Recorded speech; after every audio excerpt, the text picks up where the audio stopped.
ઓલા તાવડા હોય ને સાફ કરવા માટે ઓલા કૂતરા આવીને ચાટતા હોય, તમે જોવો છો ને. અને ઓલા ચાની ડીશ હોય એ તો એક ઓલો ડોલ પાણીની ભરેલી હોય, એમાં બોડીને તરત કાઢીને પાછો તમને એમાં ચા આપે. અને અહીંયા બધા બ્રાહ્મણો જ ચા પીવા માટે આવતા હોય છે, 18 આલમના માણસો આવતા હોય છે. એની તમે એઠી ચા પીવો, પછી ઘરનાને એમ જ કહો ને કે ઓલી ચા જેવી આ ચા ન બની, ક્યાંથી બને? અને ઓલો કંદો હોય, ઉનાળાનો સમય હોય, ભજીયા પાડતો હોય ને, તેલ આવ્યું કે નથી આવ્યું એ પોતાને બોલો પરસેવો લઈને જે છાંટે ને, આ એ ભજીયા જેવા ઘરે ભજીયા નથી બનતા, ક્યાંથી બને?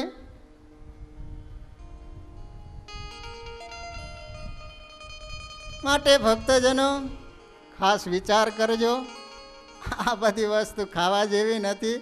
અત્યારે તો બહેનો બહુ તૈયાર થઈ ગયા છે, બધી વસ્તુ બનાવતા આવડે છે. ખાવાની ઈચ્છા થાય તો ઘરનાને કેવું બનાવી આપતા હોય તો. હું કહું છું ને પાછા ઘરે જઈને કહેતા નહીં, પાછા એ ફરિયાદો અમારી પાસે આવે, કેટલાને જવાબ દેવાય એમ.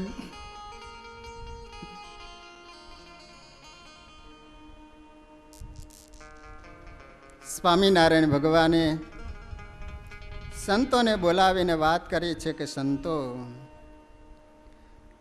તમે જ્યારે ગામડામાં ફરવા માટે જશો, તમારું વર્તન જોઈ અનેક મુમુક્ષો તમારામાં ખેંચાય છે. દુર્જન લોકો તમને માર મારશે, એ મારને સહન કરજો. એટલું જ નહીં, કોઈ દિવસ ક્રોધ ન કરતા. શ્રી હરિ આજ સંતોને સરસ મજાનું ભાતું બંધાવી રહ્યા છે. સ્વામિનારાયણ ભગવાન કહે છે કે સંતો, જે માણસ ક્રોધ કરે છે, ગમે એટલા જપ તપ વ્રત દાન કરેલા હોય, સર્વસ્વનો નાશ કરે છે. લોભ ક્રોધી માણસ જીવતો હોવા છતાં મરેલો જ છે. માટે સંતો, તમે જીવનમાં કોઈ દિવસ ક્રોધ ન કરતા. દુર્જન લોકો માર મારે, મારને સહન કરજો. એટલું જ નહીં, પણ એનું સારું થાય એવું ચિંતવન કરજો. સ્વામિનારાયણ ભગવાનની આજ્ઞાથી સંતો ગામડામાં વિચરણ કરવા માંડ્યા. અને એ વખતે અનેક મુમુક્ષો જેવો સત્સંગ તરફ, સંતોની તરફ ખેંચાણા છે. ત્યારે ભેખધારીઓ હતા, એને ખ્યાલ આવ્યો કે આપણા શિષ્યોને સ્વામિનારાયણના મુંડિયાએ વારી લીધા છે, માટે જ્યાં સ્વામિનારાયણના મુંડિયા દેખો એટલે એને મારવા. સંતો ચાલ્યા જતા હોય ને દુર્જન લોકોનો ભેટો થઈ જાય ને સંતોને એટલો બધો માર મારે. સ્વામિનારાયણ ભગવાનની આજ્ઞા હતી, સંતો એક પણ શબ્દ બોલતા નથી. એમાં બન્યું એવું, મુક્તાનંદ સ્વામી 60 સંતોને લઈ અને રસ્તામાં ચાલ્યા જાય છે. સામેથી 20 ભેખધારીનો ભેટો થઈ ગયો. સંતોને મારવા માટે બાવળમાંથી સોટીઓ કાપી, કાંટાવાળી સોટી. મુક્તાનંદ સ્વામીનું ધ્યાન ગયો. 60 સંતોને સ્વામી કહે છે કે સંતો, સ્વામિનારાયણ ભગવાને જે કહ્યું હતું યાદ છે ને? માટે સ્વામિનારાયણ સ્વામિનારાયણ ભજન કરજો, ક્રોધ ન કરતા. એનું સારું થાય એવું ચિંતવન કરજો. અને જ્યાં મુક્તાનંદ સ્વામી આદિક 60 સંતો જ્યાં મળ્યા ને, ઓલા દુર્જન ભેખધારીઓ કાંટાવાળી સોટીઓથી સંતોને એટલો બધો માર મારવા માંડ્યા કે શરીરમાંથી લોહીની ધારા છૂટી. તમામ સંતો સ્વામિનારાયણ સ્વામિનારાયણ સિવાય મુખથી બીજો શબ્દ ઉચ્ચારતા નથી. દુર્જન લોકો આ રીતે જ્યારે સોટીનો પ્રહાર કરી રહ્યા છે, એ વખતે ત્યાંથી માણસો પસાર થયા. એટલે ઓલા ભેખધારીઓ નીકળી ગયા. અને એ વખતે સ્વામિનારાયણ ભગવાન લોયામાં બિરાજમાન હતા.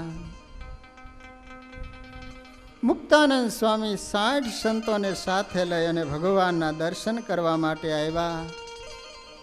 સંતોએ ઉપર વસ્ત્ર ઓઢી લીધું, શ્રી હરિને ખ્યાલ ન આવે ને. આવીને જ્યાં શ્રી હરિને દંડવત કરવા માંડ્યા, જે શ્રી હરિ ઊભા થઈ અને સંતોના ખેસ ઊંચા કર્યા ને, સારાય સંતોના શરીર લોહીવાળા જ્યારે દેખાશે ને,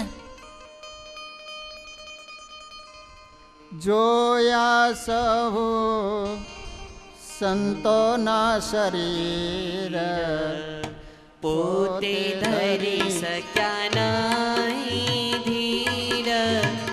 જોયા સૌ સંતોના શરીર પોતે ધરી શક્યા નહીં. આજ જ્યારે સંતોના શરીર લોહીવાળા જોયા છે ને, સ્વામિનારાયણ ભગવાન અધીરા બની ગયા છે. આજ શ્રી હરિની આંખમાંથી દળ દળ આંસુ વહેવા લાગ્યા છે અને સંતો વર્ણન કરે છે. હો આવ્યા આંખમાં ચોધારા આંસુ, જેમ વરસે ભરે ચોમાસુ. આવ્યા આંખમાં ચોધારા આંસુ, જેમ વરસે ભરે ચોમાસુ. એવા અતિ થયા દિલગીર, દુખી દેશી ન શક્યા લગીર. એવા અતિ થયા દિલગીર, દુઃખ દેખી ન શક્યા લગીર. શ્રી હરિ આજ જ્યારે સંતોની આ વેદના જોઈ છે ને, આજ શ્રી હરિનો જમણો હાથ ઊંચો થયો છે. એક કીડી જેવા જીવને પણ અમારા સંતો દુભે નહીં એવા નિર્દોષ સંતોને આ રીતે ભેગધારીઓ અપમાન કરે, માર મારે. શ્રી હરિએ વિચાર કર્યો કે સારાય બ્રહ્માંડનો પ્રલય થઈ જાવ, અને જ્યાં જમણો હાથ ઊંચો કરે અને શ્રાપ દેવાની તૈયારી કરે, ત્યાં શ્રી હરિનો સંતોએ હાથ પકડી લીધો, મોઢે હાથ દઈ દીધો. પ્રભુ આવું નહીં કરો. શ્રી હરિ આજ જ્યારે સંતો સત્સંગ કરાવવા માટે જાય છે, ત્યારે દુર્જન લોકો આટલો બધો માર મારે છે, એ બધું સહન કરે છે. શ્રી હરિના દિલમાં ખૂબ દુઃખ. બપોરનો સમય થયો, આજે શ્રી હરિ જમવા માટે બેઠા છે. થાળીમાંથી કોળીઓ લઈ અને જ્યાં મૂકવાની તૈયારી કરે, ત્યાં સંતો નહીં. સહનશીલતા સંતોને માર મારેલો યાદ આવતા શ્રી હરિએ કોળિયાને પાછો થાળીમાં મૂકી. આજે શ્રી હરિ જમ્યા વિના એમને એમ ઊભા થઈ ગયા. આખી રાત શ્રી હરિ વિચાર કરે છે, એક મારી આજ્ઞા એ કરીને સંતો કેટલું કષ્ટ સહન કરે છે, પણ શું કરું, પરાધીન છું. જો સંતો ગામડામાં વિચરણ કરવા માટે નહીં જાય તો જીવોને મારા સ્વરૂપની કોણ ઓળખાણ કરાવરાવશે. શ્રી હરિ સંતોને કહેતા કે સંતો તમે એમ નહીં માનશો કે સ્વામિનારાયણ ભગવાન નિષ્ઠુર છે, કે આટલો માર મારે છતાંય ભગવાન અમારા ઉપર કેમ દયા નથી કરતા. સ્વામિનારાયણ ભગવાન સંતોને એમ કહેતા કે સંતો મધરાત્રિનો સમય થાય, હું પથારીમાં બેઠો થઈ, એક એક સંતને યાદ કરે ને આંખમાંથી દળ દળ આંસુ પડતા હોય છે. સંતો કોઈ એવી રાત્રિ ખાલી નથી ગઈ કે તમને યાદ કરીને હું રડ્યો નહીં હોય. સંતો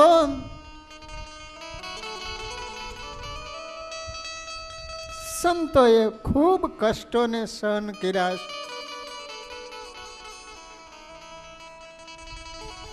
આ બધા કષ્ટોને સહન કરી સત્સંગ કરાવેલા છે.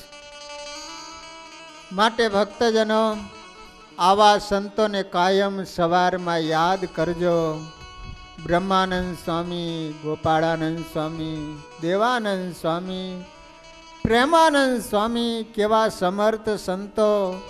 એક આંખનો પલકારો કરે ને તો એ ભેખ ધારી શું બ્રહ્માંડોની પણ જેની આગળ ગણતરી ન થાય આવા સમર્થ સંતો પણ શ્રી હરિની આજ્ઞાએ કરીને પામર જેવા દુર્જન લોકો માન અપમાન કરે છતાંય પણ એ કષ્ટોને સહન કરે. એ સંતોની સહનશીલતાને કારણે આ સારા વિશ્વમાં સ્વામિનારાયણ સંપ્રદાય ફેલાઈ ગયો છે. સ્વામિનારાયણ ભગવાને સંતોને કહ્યું છે કે સંતો, હવે તમે અલક્ષપણે કહેતા કપાળમાંથી તિલક ચાંદલો, માથા ઉપર ચોટલી છે એ શિખાને કાઢી નાખો. જે રીતે જગતના ભેખધારી હોય એ રીતે પાછળથી લાંગ કાઢી કોઈને ખ્યાલ ન આવે કે આ સ્વામિનારાયણના સાધુ છે એ રીતે તમે ચીનોનો ત્યાગ કરીને ગામડામાં વિચરણ કરો. ટૂંક સમયમાં જ ગવર્નર સાહેબ આવી અને તમારી રક્ષા કરશે. અને એ જ વખતે ભગવાનની ઈચ્છાથી લંડનથી ગવર્નર સાહેબ એના જીવનમાં એવો પ્રસંગ બનેલો.